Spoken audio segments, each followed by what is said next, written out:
السلام عليكم. اليوم سنتحدث عن فيلم حركة خيالي يسمى جزيرة السلاحف. يطلق الشيطان العنان لوحوش البحر العملاق على البشر ليأخذ أرواحهم. في مكان بعيد في المحيطات، يسافر تجمع من الناس على متن القارب عبر الماء. يتباهى رجل أمام الشخصية الرئيسية ميان بالقوى السحرية لصديقه الذي يجلس بجانبه، مدعيا أنه يمكنهم إنقاذ الجميع على متن القارب حتى لو غرق. هذا يغضب الشخص الذي يجلس على الجانب الآخر من طاولته، معتقدا أن الناس يتسببون في فأل سيء، ويتهمهم بأنهم ليسوا أكثر من محتالين. يشعر الراهب بالإهانة الشديدة من هذا الادعاء، ويبدأ في إظهار قواه أمام الجميع من خلال استحضار النيران في كل مكان والتهديد بحرق القارب بأكمله.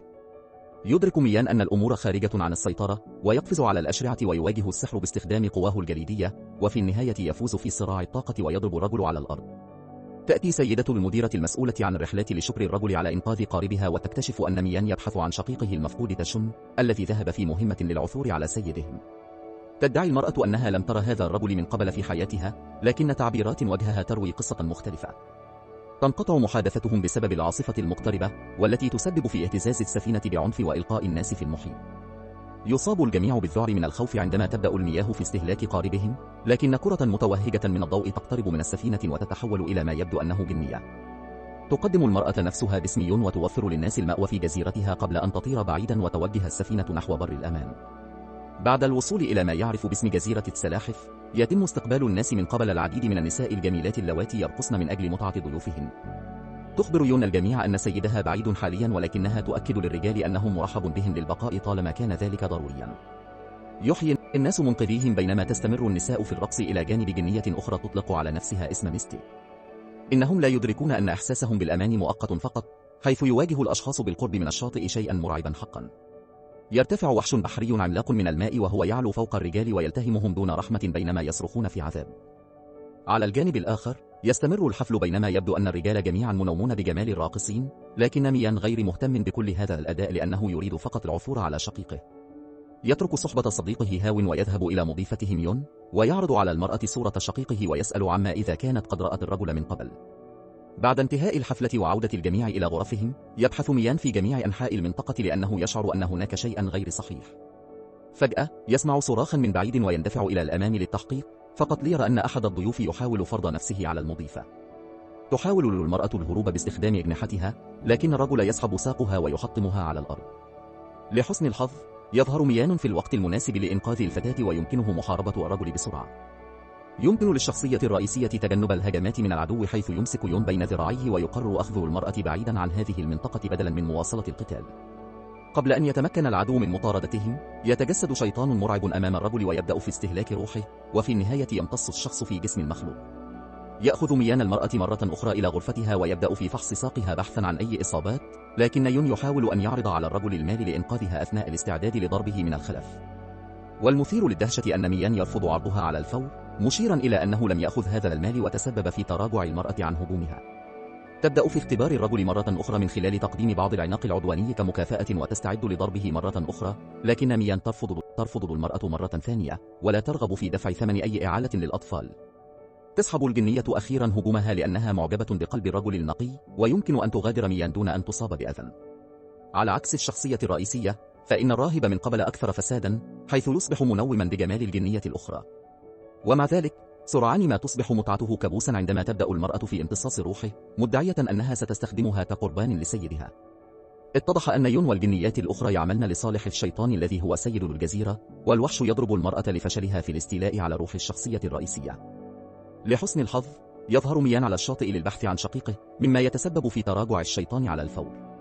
سرعان ما لاحظ الرجل المرأة على الأرض وهرع للمساعدة، فقط ليرى أن الجنية تتلاشى لأنها تبدو مصابة بجروح خطيرة. لإنقاذ حياة يون، ينقل الرجل طاقته إلى فم المرأة من خلال التقبيل، وفي النهاية ينقذ حياتها ويجعل الجنية تقع في الحب في نفس الوقت. تريد المرأة المزيد في هذه المرحلة، لكن الرجل ينكرها مرة أخرى، ويرفض أن تصبح بسيطة. في اليوم التالي، يستيقظ ميان من قبل صديقه الذي يقدم له بعض الأخبار الجيدة، حيث يدعي الرجل أنه وجد شقيقة. يندفعون نحو الموقع على الفور ويرون أن تشن فاقد الوعي ومحاصرة داخل دائرة سحرية تمنع أي شخص من الدخول. لحسن الحظ، يمكن لميان استخدام صلاحياته لتحييد تقنية الختم وأخيرا تحرير شقيقه من هذا السجن الرهيب، لكن الرجل لا يزال فاقدا للوعي من جروحه السابقة. اتضح أن تشن جاء إلى هذه الجزيرة بنفس الطريقة التي جاء بها شقيقه، وأصبح ميان غاضبا من سيدة الرئيس لكذبها عليه منذ البداية. يقاطع حججهم رجل يطلق على نفسه اسم الحكيم الأبيض، ويخبر الناس أن اللصوص سرقوا قاربهم. يندفعون نحو الشاطئ على الفور فقط ليروا أن جميع ممتلكاتهم قد أخذت بعيدا، تاركين إياهم عالقين في الجزيرة. مع عدم وجود خيار آخر، يعودون إلى يون ويطلبون المساعدة من المرأة، لكنها تؤكد للناس أنهم مرحب بهم للبقاء حتى يعود سيدها أخيرا. بعد أن يغادر الجميع المنطقة، يطلب ميان معرفة سبب كذب الجنية عليه بشأن تشن، لكن يون تعد الرجل بأنها لن تؤذيه عن قصد. ليس أمام الشخصية الرئيسية خيار سوى أخذ شقيقه إلى غرفته، لكن الرجل يبدأ بسرعة في الصراخ في أحلامه، ويطلب من الجميع الهروب من هذا المكان.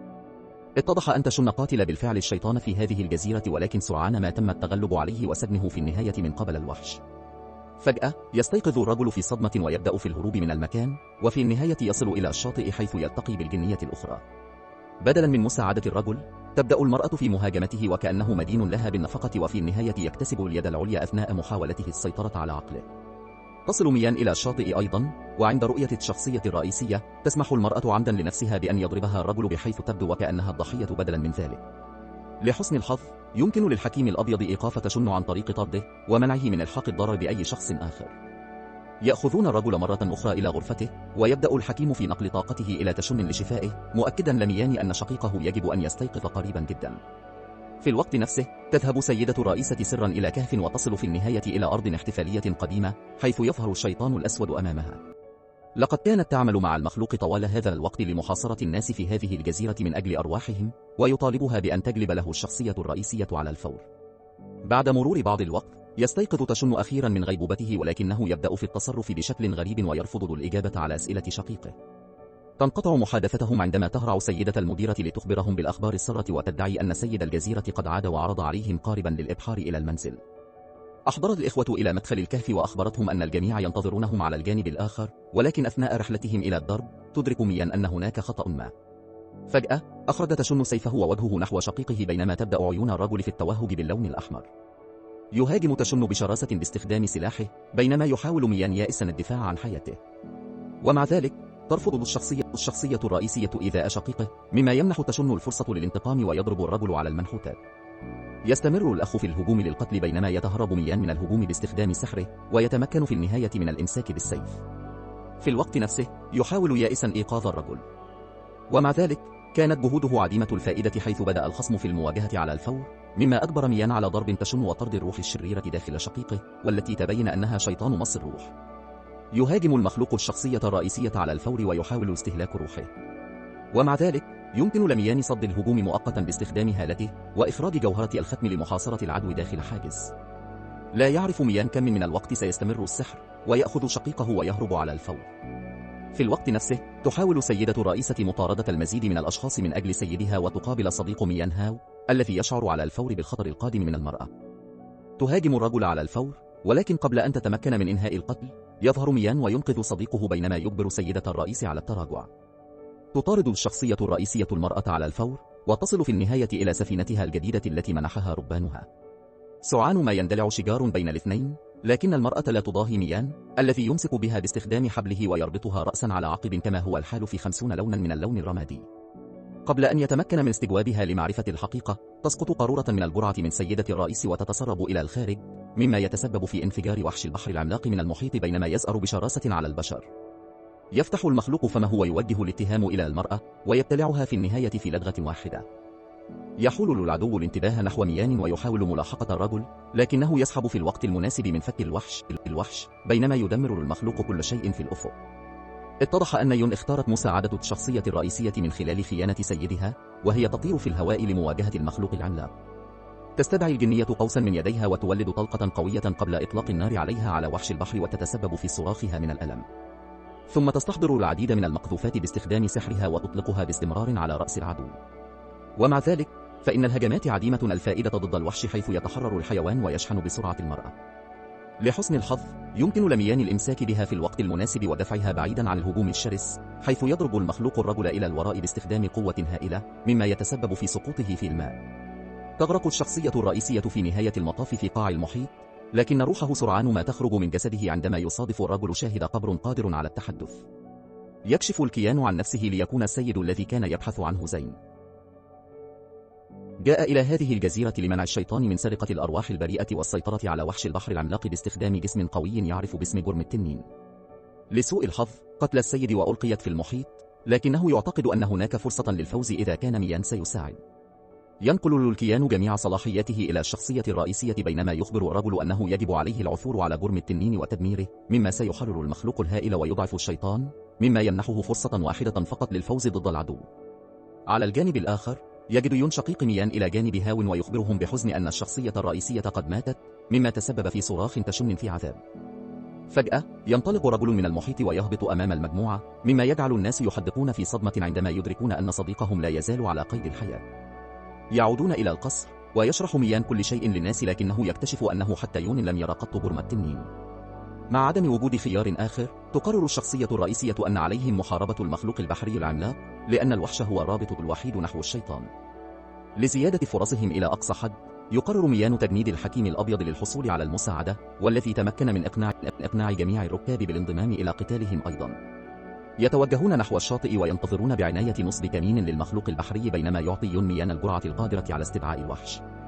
يأخذ الرجل العنصر وينسكبه على الأرض، مما يتسبب في تشكل موجات كبيرة في المحيط بينما يرتفع المخلوق الضخم من الماء ويسأر بشراسة على الناس. يبدأ الجميع في إطلاق النار على الوحش، لكن هجماتهم تبدو غير فعالة للغاية. يأخذ ميان بسرعة جوهرة الختم ويطلق حاجزا سحريا على المخلوق ويحبسه في مكانه بينما يصرخ الوحش في غضب. عندما يعتقد الناس أنهم فازوا يتمكن العدو من الخروج من تقنية الختم ويبدأ في الشحن على الجميع. يحاول المقاتلون دفع الوحش إلى الوراء باستخدام سحرهم، لكن السلحفاة العملاقة تستمر نحو الأرض وتحطم الناس إلى قطع بينما تلتهمهم في لدغة واحدة. يحاول ميان إنهاء المعركة عن طريق القفز في الهواء وشحن كل طاقته، وفي النهاية يهبط على رأس العدو ويخترق الوحش بسيفه. ومع ذلك فإن دفاع المخلوق كبير جدا، مما يسمح له برمي الرجل على الأرض باستخدام قوة هائلة. يحاول تشن إغراء الوحش بعيدا عن شقيقه، ولكن يتم طرده بسرعة من قبل السلحفاة العملاقة. يستمر المخلوق في إطلاق العنان لهياجه على الناس ويمسك بهم ويرمي الرجال في المحيط. عندما يرى أن ميان يخسر المعركة يخبر الحكيم الأبيض الرجل أن يعطيه اليشم الختم حتى يتمكن من تعزيز قوة الكائن. الشخصية الرئيسية ترمي العنصر نحو الحليف، ومع ذلك عند استلام القطعة الأثرية يبدأ الرجل في الضحك بجنون بينما تتحول عيناه إلى اللون الأسود، مما يجعل ميان يدرك أنه تعرض للخداع.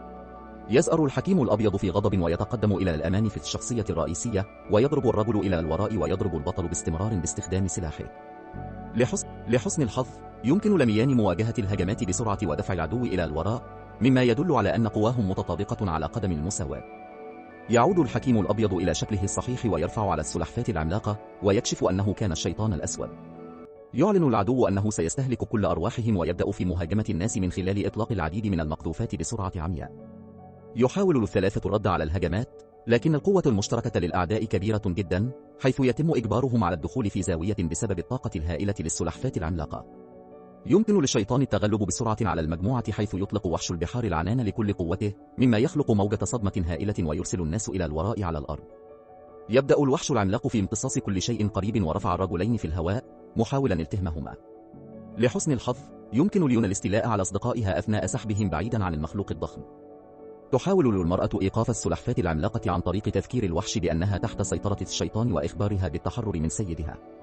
والمثير للدهشة أن الجنية يمكن أن توقظ السلحفاة الضخمة للحظة واحدة. إنه يصرخ في عذاب ويكشف أن كرة التنين تقع بالفعل في إحدى عينيه. يرى ميان هذا ويطلق على المخلوق على الفور، بينما يحاول الشيطان إيقاف الهجوم، لكن يون يمكن أن يتدخل في الوقت المناسب. يمكن للرجل أن يطعن الوحش مباشرة في العين ويضربها على الأرض ويتسبب في بصقها للدماء. يستعيد المخلوق الضخم وعيه ويلتهم الشيطان في لدغة واحدة، بينما يندفع ميان نحو الجنية التي أصيبت بجروح قاتلة من القتال. يرفض الرجل ترك المرأة تموت ويحاول إنقاذها، لكن يون يخبر الشخصية الرئيسية أن الأوان قد فات. تريد الجنية أن يغادر رجل هذه الجزيرة ويعيش من أجلهما، واعدا بأنها ستجده مرة أخرى في الحياة التالية قبل أن يسقط أخيرا فاقدا للوعي بين ذراعي الرجل. تبدأ المرأة في الاختفاء بينما يتحول جسدها إلى أطياف خفيفة، مما يجعل ميان يصرخ في البكاء وهو يشاهدها تختفي إلى العدم. تشكر السلحفاة العملاقة الناس على إنقاذ حياتها من خلال الوعد بإعادة الأبطال إلى منازلهم، بينما يجلس ميان على المخلوق في صمت متذكرا المرأة التي أحبها. النهاية. شكرا لمشاهدتك. لا تنسى الاشتراك إذا كانت ترغب في مشاهدة المزيد من مقاطع الفيديو مثل هذا.